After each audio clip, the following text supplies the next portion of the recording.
Olá, sejam todos muito bem-vindos. Começa agora mais um Giro Novo Dia, aquele programa que te mantém informado sobre assuntos que são importantes. E hoje o assunto é sério, o assunto é grave, e você pode estar pensando, mas agora que elas estão falando sobre esse assunto?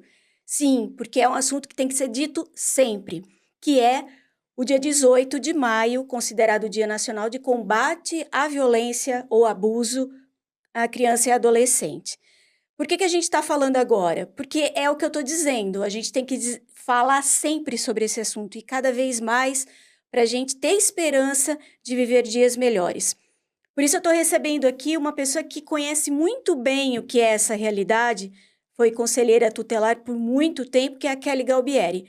Muito obrigada por você ter vindo falar sobre um assunto, né? Tem que ter coragem para falar sobre esse assunto. E aí, como é que você enxerga o cenário hoje?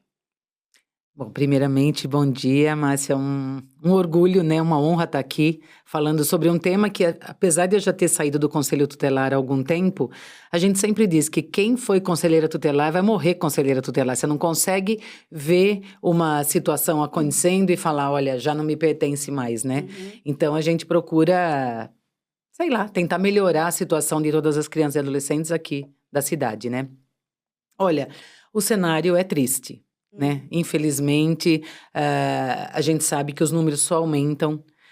Depois da pandemia, a gente viu a explosão de casos de violência, justamente por conta desses pais, dessas mães, todo mundo está em casa, meio desesperançoso, com bastante bebida, né?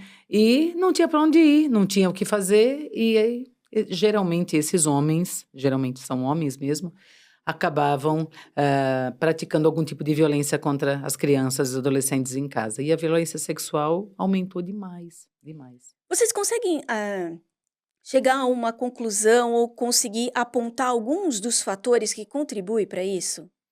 Olha, No caso da pandemia, teve sim, esse sim, cenário que você definiu aí. sim. Mas e no Então, isso é uma coisa interessante, né? Porque a gente sempre ouve, né? Na mídia ou nos mais antigos, tá vendo? Olha a roupa que ela saiu de casa. O que que ela esperava? Olha o quanto ela bebeu naquela festa. O que que ela imaginava? E os números mostram que a violência acontece dentro de casa. Você não precisa estar bêbada numa festa, você não precisa estar de mini saia na rua. Isso acontece dentro de casa e com crianças de 2 a 9 anos de idade, Meu que é, Deus. que é o número mais absurdo e o maior. Então, quer dizer, não tem relação com isso. Hum. Eu trouxe aqui, até para a gente poder falar um pouquinho, um trabalho de uma pediatra, a doutora Estela Maria Tavolieri de Oliveira, que ela é pediatra ali no HU. E ela fez a tese dela de doutorado, que eu trouxe aqui para a gente ver, e ela consegue demonstrar para a gente, depois de muito estudo, de que a violência sexual que acontece, estamos falando de Jundiaí e região, né? Talvez a realidade do Brasil possa ser um pouco diferente. Mas as pessoas que praticam esse crime, elas não estão geralmente sob uso de droga, sob uso de álcool, nada, né? Conscientes elas estão. São conscientes. E isso é um mito, né? Porque a gente imagina, olha, ele bebe tanto que ele perdeu a cabeça, ele usou tanta droga que ele não sabe o que ele fez. Não, não. Aqui tem os números das pessoas que estavam sob efeito de algum tipo de droga ou de álcool, e você vai ver que são números muito pequenos. Ainda assim, não há justificativa, né, para esse Não. tipo de comportamento. Você tem dados com relação a quem são essas vítimas, é isso? Sim, a quem Vamos lá são as então. vítimas, Hã, quem são os agressores, excelente. aonde acontece. E tudo isso é fruto do trabalho da doutora. Isso, isso. Maravilhoso. E é um trabalho que ela divulgou bastante, né? A Hum. gente tem acompanhou mais, agora ela já sedimentou esse trabalho, mas a gente acompanhou muito. Onde ela passou, ela trouxe essa experiência para gente, até para que a cidade se prepare para receber esses casos, né? Uhum. Então, veja, nós temos, quando a gente está falando do agressor, 3,6% são crianças que praticam o ato. Então, ou seja, até 12 anos de idade já conseguem abusar de alguém. Então, geralmente são dos irmãos mais novos, Hum. né, dos priminhos que vão lá brincar, amiguinho de escola, né, que a gente acaba, depois de tantos casos, a gente acaba ficando com medo de deixar a filha da gente dormir na Sim, casa dos outros, sim. né? 29,6% são adolescentes. Então, de 12 a 18 anos praticam esse crime. E jovem também, né? Acima de 18, também 29,6%. Adulto, 25,8%. Idoso, 5,1%. E não informado, 6,4%. Então, imagina um idoso, né? Passou dos 60 anos de idade e ainda 5% dos casos são cometidos por eles. É demais, né? É demais. E isso a gente via muito no conselho, né? Na tua opinião, tem um cunho de problema com saúde mental, na sua opinião? Até pela experiência que você vivenciou? Olha, eu acho que não todos, né? Eu acho que seria muito leviano falar, são todos doentes, coitados, vamos tratá-los e tal. Mas eu acho de verdade, isso é uma opinião, veja, eu não sou nem médica nem Sim, psicóloga, é entendi. uma opinião muito pessoal. Mas eu acredito que muita gente tem alguma doença.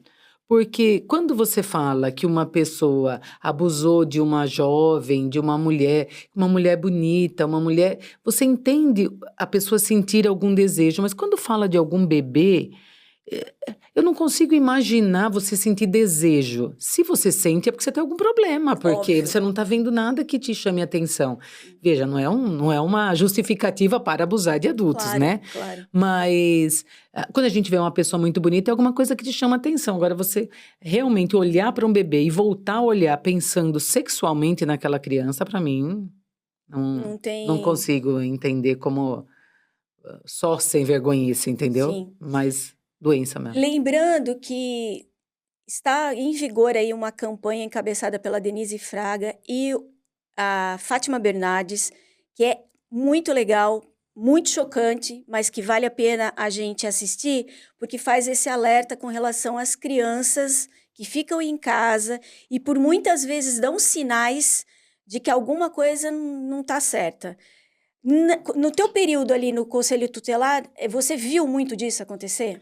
Sim, a gente acabava percebendo que tinha alguma coisa de errado por conta disso. A escola avisava, né? Olha, a criança está com um comportamento muito diferente. Sempre foi uma pessoa uma criança muito alegre, brincava no intervalo e tudo mais. E agora fica quietinha, não fala mais, a gente pergunta, chora. Então, assim, alguma coisa tem. E aí até a gente procurava a família, às vezes algum outro problema familiar, enfim, né? Mas muitos casos foram descobertos dessa forma, né? Agora, o mais agravante é, às vezes, a reação que essa família tem com relação à ocorrência de abuso. Sim.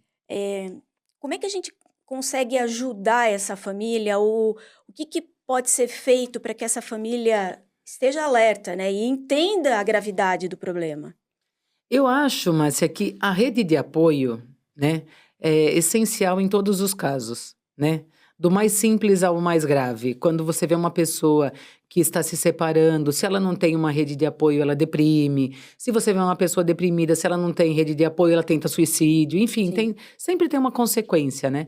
E nesse caso, a mãe, né, geralmente é a mãe que toma conhecimento de que seu parceiro, o pai da criança, o padrasto, o avô, enfim, que alguém cometeu esse tipo de crime, eu acho que ela tem que ter uma rede de apoio muito forte para poder dizer, ele vai sair daqui, seja lá para onde ele vai, se ele vai ser preso, se ele vai embora, eu só quero proteger a minha filha. Mas o que eu via muito lá eram pessoas que acabavam sendo coniventes porque não conseguiam se manter, nem manter os filhos, né? Então, eu me lembro de um caso que foi logo no início, né? Eu entrei no Conselho Tutelar e acho que foi no primeiro mês, estava eu e uma colega que também é advogada e fomos atender, a gente atendia ocorrência em dupla na época, porque era muito novidade, a gente não sabia nem direito o que fazer, né? E nós fomos ver uma menina de 13 anos que estava grávida do segundo filho. E aí, quando a gente chegou na casa, aparentemente tudo normal e tal, perguntamos para a menina quem era o pai da criança. E ela dizia que tinha sido um abuso sexual, que ela estava no ponto de ônibus e a pessoa passou de carro e estava com Capuz. um capuz, um gorro, né? E colocou ela dentro do carro, abusou dela ali mesmo e ela engravidou. A história a gente achou meio estranha, mas enfim, né? Se ela falou é porque aconteceu. Aí o primeiro filho, foi da mesma forma. Aí a gente Opa. levantou, né, aquela anteninha. Mas, assim, não é uma prática comum. E com ela aconteceu 2 vezes. Então, talvez tenha sido o mesmo agressor, né? E começamos a perguntar, dependendo das perguntas que você fazia, você via que ela ia ficando arredia. Conversamos com a mãe super, sabe, super informando a gente e tal, tudo bem. E nós começamos a desconfiar do padrasto, que era uma pessoa mais fechada, mais grosseira e tal.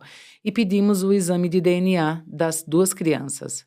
E era o padrasto que era o pai das 2 crianças. Então, o marido da mãe era o pai e a mãe era a avó, né? Olha que história. Quando a gente foi conversar com a mãe, a gente ficou muito preocupada de como você vai dar uma notícia dessa, né? Como é que eu vou falar para ela? Olha, o seu marido é é pai dos seus 2 netos, né? E a hora que a gente falou, a surpresa dela foi 0, né? Ela só olhou e falou: "Ah, é? E você acha que quem paga o aluguel?"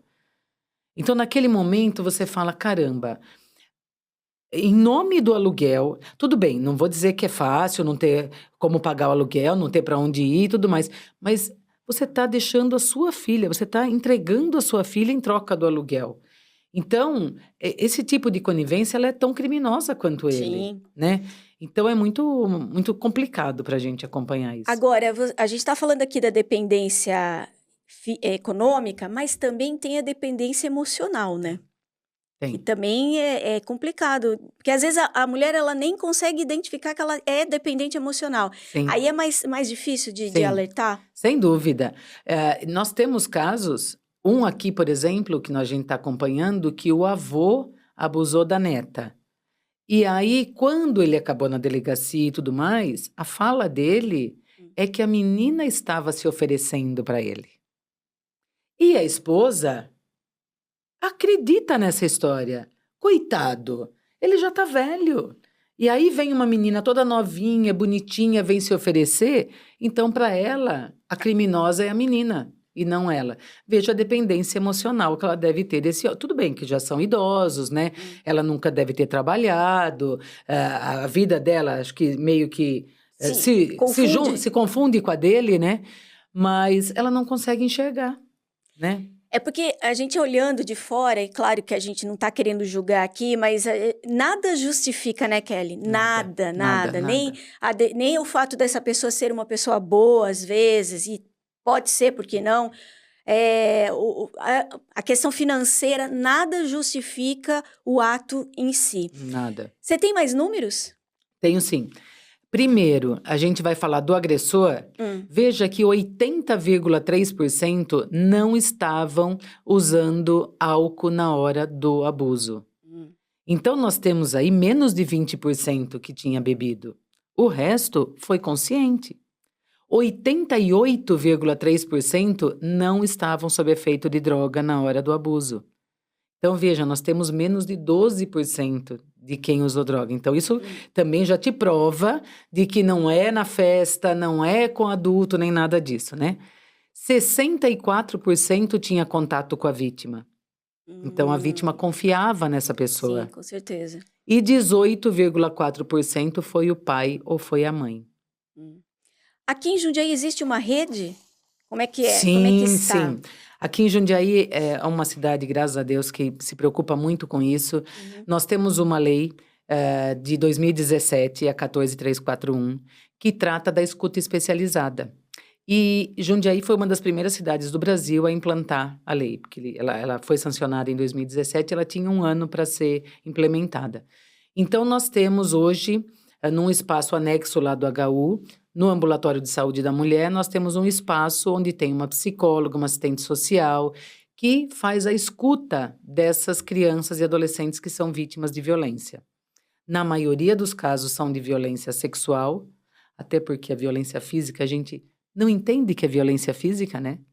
A gente precisa ter espancado para você entender que é aquilo, porque senão foi... Ter deixado marcas, né? Se não deixou marca, se bateu na criança, mas é o jeito de educar. De brasileiro ainda tem muito isso, né?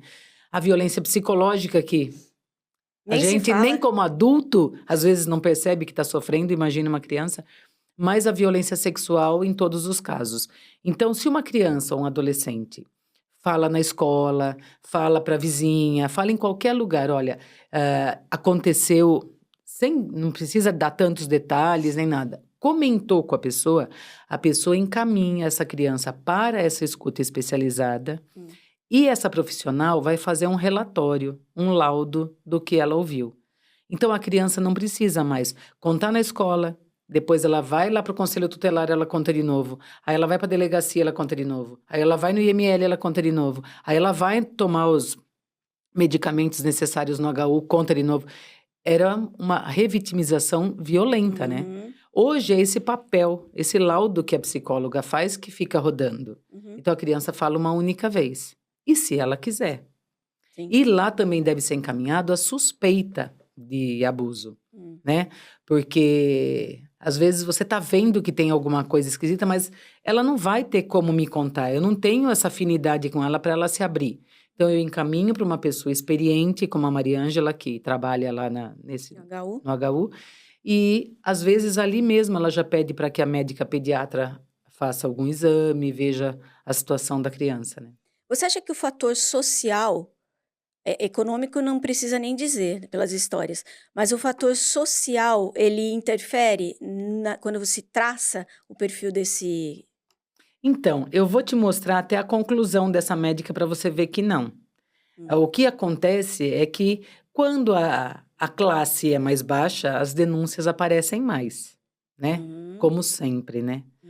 Vai ser muito feio se eu falar que aquela família, né, passou por isso. Eu atendi um caso aqui no Conselho Tutelar de uma família muito conhecida da cidade e, assim, tudo era cheio de dedos para a gente tratar. Porque se você desse uma palavra que não tivesse bastante segura, você sabe o que acontece, né? Sim. Então, e diferente das pessoas quando estão morando numa comunidade, as pessoas contam mesmo, falam mesmo, e então, mas não interfere, não. E os dados que você ia falar?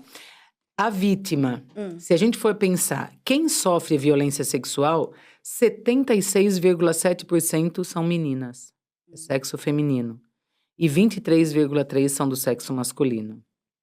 Se a gente pensar que 4,9% tem menos de 2 anos de idade, mais. Meu Deus. Veja, 5% inconcebível, não tem 2 anos de idade, é um bebê, não fala direito. Criança, 38,1%, que é o maior número, né? Pré-adolescente, 21,3% e adolescente, 35,6%. Se nós pensarmos pela cor das crianças, 52,9% são crianças brancas, 39,7% parda, 6,8% pretas e 0,7% amarelas. Essas crianças, 8% estavam sob efeito de álcool, 5,4% sob efeito de drogas, 4,1% são deficientes e 1,1% são gestantes. Meu Deus.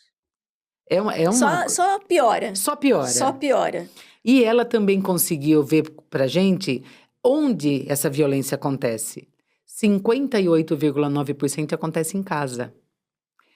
21,2% nas vias públicas, 8,7% dentro da escola, 8,5% na casa de terceiros, aqueles que a gente conhece, enfim, 1% em habitações coletivas, como a gente viu que aconteceu agora no Rio Grande do Sul, né? 0,8% no comércio e 0,8% em festas. Então, veja, o mito de que acontece em festa porque você bebeu... Ou porque você tá com uma roupinha curta. Já era. E ela traz, até para que a gente possa entender, a conclusão do trabalho dela. Aqui em Jundiaí região, a prevalência da violência sexual foi maior no sexo feminino entre 2 e 9 anos e entre 14 e 18 anos, vitimizadas em suas residências por agressor do sexo masculino com convívio familiar, principalmente os pais. Não encontrou-se associação entre violência infantil e os fatores socioeconômicos e demográficos avaliados. A pandemia agravou significativamente a violência infantil e comportamentos autodestrutivos. Então, a gente viu isso também, né? Que os comportamentos de tentativa de suicídio, de mutilação, também aumentaram bastante. E a gente teve o tal do novo normal, né? Que a gente imaginava uma coisa muito legal, mas não É. tá sendo assim, né, Kelly? Não. A pandemia deixou essa herança quando a gente fala de violência e abuso contra... Então, a gente viu que o novo normal acabou não acontecendo, né? Sim. Muitos lugares as pessoas continuam trabalhando em casa, a vontade deles, né, de estudar também diminuiu ainda mais, e os números apareceram, né? Talvez até, né, até como uma opinião pessoal, esses números sempre tenham sido esses, mas era mais difícil de denunciar. E agora a gente percebe maneiras cada vez mais novas, né? Bares que você vai, que no banheiro está escrito, pede o drink tal para poder denunciar, pessoas que se sentam, escrevem na perna pedindo socorro para a pessoa do lado, crianças que a hora que vai mandar bilhetinho para a mãe ver, fala do pai. Então, eu acho que até pela divulgação, né, da violência que apareceu na pandemia, eu acho que as pessoas criaram algumas alternativas para poder se proteger, né? Agora, o outro lado, quem está vendo esse tipo de situação e até se depara com esse tipo de sinais de que alguma coisa não está bem, deve ajudar essa vítima e deve denunciar, porque às vezes surge o medo, né, Kelly? Sim. Isso é uma coisa que a gente precisa deixar de lado, né? Não sei se você viu na semana passada, saiu uma reportagem no Jornal de Jundiaí, que a cada 7 estupros na cidade, 6 eram de crianças. Eu vi. Uma coisa inacreditável, gente. É um número absurdo, né? E às vezes acontece, e isso também eu acompanhei bastante, se a diretora, da professora ou alguém da escola percebe que isso está acontecendo ou suspeita que isso está acontecendo, às vezes ela fica com medo mesmo, pelo local onde ela tem a escola dela. Às vezes em algumas comunidades, e é a filha do traficante que ela está meio preocupada, com medo, mas a gente tem que pensar que nós estamos tratando de vida, né?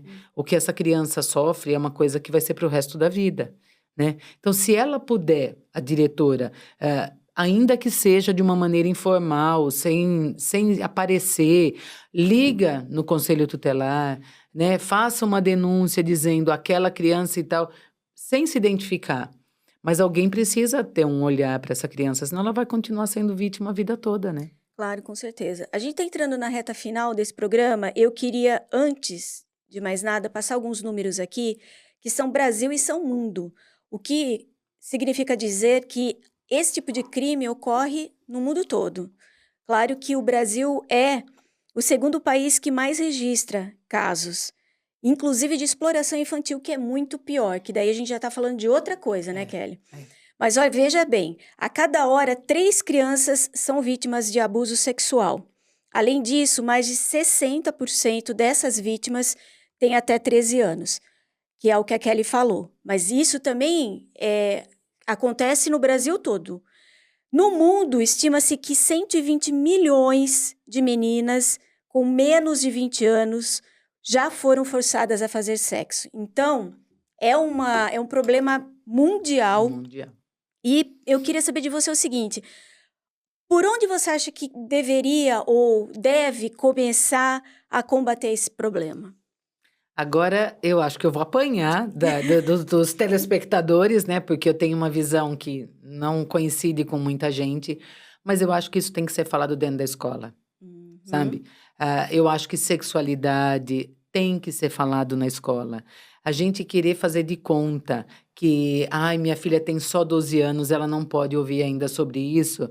Muitas delas estão grávidas nessa idade, né? Estão tratando HPV nos postinhos sem que os pais saibam. Ela tem que saber desde pequena que algumas partes do corpo dela não podem ser tocadas por ninguém, né? Que em algum momento da vida vai ser tocada, mas naquele momento nem o papai, nem o vovô. Principalmente. Então, assim, eu acho que tem muito aquela coisa daquele mito. Eu sou viúva, todo mundo sabe, mas eu sempre tive total confiança de deixar meu marido trocar minha filha. Então, acho que tem muita gente que ainda pensa nisso. Mas eu não posso pensar só nas minhas filhas. Eu tenho que pensar que o meu marido era uma pessoa de confiança, ok, mas pode entrar alguém na minha casa, ela pode dormir na casa da amiguinha, como ia muito dormir na casa das Sim, amigas, né? Era, sim, era uma prática comum, agora cada vez menos, né? sim. Elas têm que estar preparadas, elas têm que saber que determinada coisa que a pessoa faça no corpo dela está errado, não pode acontecer. Sim. E eu acho que a partir dali, eu acho que a gente começa a ter alguma Mudança. esperança de melhora. Por falar em esperança, você olhando no horizonte, você vê, dá pra gente ter fé, esperança de que alguma coisa vai acontecer de bom? Ou esses números, na sua opinião, até pelo trabalho que você vem desenvolvendo, você está estudando agora, você enxerga que nós teremos cada vez mais casos acontecendo? Aparentemente, sim. Hum, O que a gente tem visto, né, de todos esses anos de trabalho é assim, que os números só aumentam. É o que eu disse, talvez o número não esteja aumentando, mas as pessoas estão denunciando. Mas se você vê o tanto de feminicídio que acontece todos os dias, o quanto a mulher ainda é subjugada, né? Então, eles acham que eles têm o direito. Eu quero terminar um relacionamento, então, ou ele me mata, ou eu fico sozinha para o resto da vida, porque é muita humilhação para um homem, né? Ser descartado. Então, eu acho que isso a gente vai ter que ter um trabalho muito grande ainda. legal. Quero agradecer muito sua presença, sua participação. Ela já é uma figurinha carimbada aqui, mas a gente gosta sempre de trazer, porque é um olhar de quem sabe do que está falando. Então, muito obrigada mais uma vez por você ter arrumado um tempo para estar aqui com a gente. Imagina, é uma alegria, uma honra sempre estar, não sobre um assunto tão triste, mas Sim. estamos sempre à disposição. E a você eu espero de verdade que tenha aprendido acima de tudo, mas também alertado, ficado alerta sobre qualquer situação que possa estar acontecendo ao seu redor. Denuncie, porque eu acho que também é um viés que pode ajudar a contribuir para diminuir esses casos. E a mudança um pouco daquilo que a gente já acha que é o certo, né? Comentários do tipo, até a Kelly estava falando disso antes da gente entrar, é melhor com ruim do que sem, né? E aí esse relacionamento acaba trazendo outros problemas muito mais sérios. E é uma questão para a gente ficar pensando aí. Esse giro está terminando. Eu volto logo mais com outro assunto e eu espero você. Um beijo, tchau.